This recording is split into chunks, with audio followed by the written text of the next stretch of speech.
Silas and my thesis is simple. Art and technology are the same thing. Let me explain. Imagine how historical figures would use modern technology. Think Leonardo da Vinci designing digital machines, or Vincent van Gogh using cutting-edge tools to expand and enrich what can be conveyed through his art. I've seen modern artists use tech to explore possibilities for reimagining beloved pieces, but it's even more interesting to imagine what history's great artists themselves would do with these tools if they'd had them. It raises questions about the role of technology in art and whether it would change iconic artists' fundamental style or simply offer new mediums for expression. Would Van Gogh, for example, still paint starry nights? Or would he create immersive VR experiences that transport viewers into his world? Technology could add to the experience of the art, bringing viewers into a work in a way that didn't only share what the artist saw, but got a little closer to sharing the way in which they saw it. By merging traditional techniques with modern technology, artists like Van Gogh might reveal new layers of their creative vision or offer a glimpse into the artist's inner world, blurring the lines between observer and creator. In a way, that is a foundational part of what art is, not simply sharing the object of vision, but trying to share something of the subjective experience of vision. Art has the ability to tap into emotions and experiences that are difficult to articulate, and conveying that subjective experience is what makes it relatable and impactful. That's why art has so much potential for communication.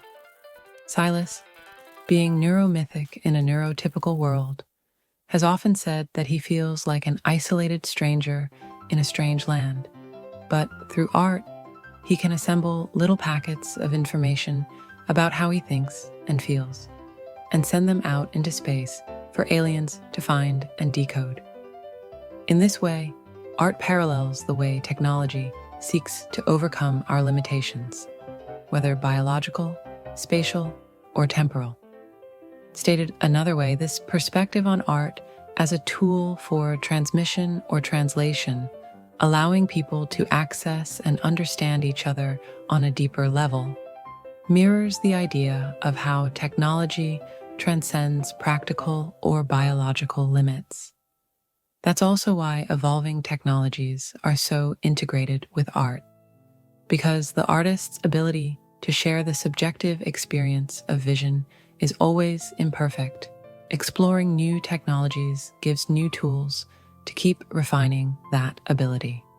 The functional role of ever-evolving tech is to push the boundaries of human experience and expression, and that naturally provides novel ways for artists to convey their vision and emotions.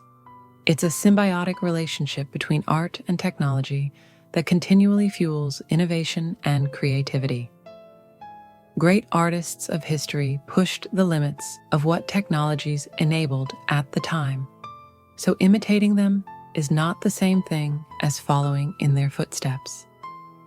Following in their footsteps means pushing current boundaries, dabbling in modes and ideas which didn't exist yet when they lived.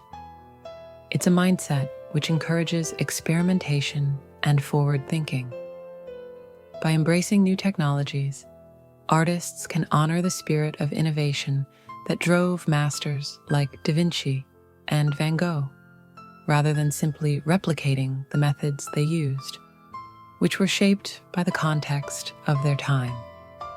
Da Vinci, with his intricate inventions and notebooks full of fanciful schematics, clearly embraced technology and pushed its limits. Other great artists, even if their work had nothing facially to do with science and tech, challenged prevalent conventions and possibilities and mirrored the expansion of human experience and potential enabled by technology. Van Gogh's bold brushstrokes and vivid colors challenged traditional representations of light and texture. Picasso painted in a way that was the photo-negative, pun intended, of the fundamentally grounded, realistic style that camera technology had mechanically automated, etc. Thinking about what Picasso painted versus what a camera captures really gets to the heart of why art matters, sharing not just what we see, but how we see it and what it means to us. Art can convey what we believe something means, not just what it is. That's the difference between art and objective recording or representation. It's not just about documenting reality, but about capturing the essence and emotion behind it. Art and tech are locked in a dance, moving back and forth between different ideas and perspectives, weaving together and creating something new.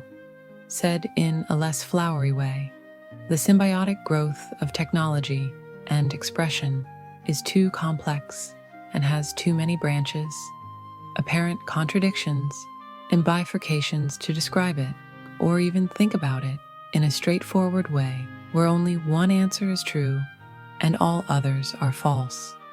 Throughout all of it, though, the experimentation and exploration of art reflects the same spirit of innovation found in technological advancements. Both expand our understanding of the world and ourselves. By embracing new technologies and ideas, artists can continue pushing the boundaries of what's possible, just like the old masters did in their own time, capturing the spirit of innovation rather than just replicating the past. There's always more to unpack and consider about the intersection of tech and art. I said earlier, this thesis is simple, but it's a lens that distorts reality, making us see ourselves in new ways. It's a kaleidoscope of human experience, constantly shifting and reflecting our creativity and ingenuity. It can't be simple because the human spirit is complex and multifaceted, so of course the interplay of art and technology, which reflects our capacity for creativity, innovation, and self-expression, is complex as well. Still, the fact that it's mind-boggling and difficult to comprehend only adds to its allure. It's so hard to comprehend because it's worth thinking about deeply. Sometimes I think feeling is enough, and understanding can come later. Or maybe it's not necessary to fully understand it all, as long as we can connect with each other. Personally, that's what draws me to poetry and storytelling. The ability to connect with others on a fundamental level, even if we don't share the same experiences. Silas has said, "Of the two of us, I'm the one who might someday be able to puzzle through all these fractals, reflecting fractals, and eventually summarize the grand meaning of it for him. I'm not so sure, but I'd love to." In the meantime, we're both drawn to the mystery and complexity of it all, and I'm happy to continue exploring these ideas.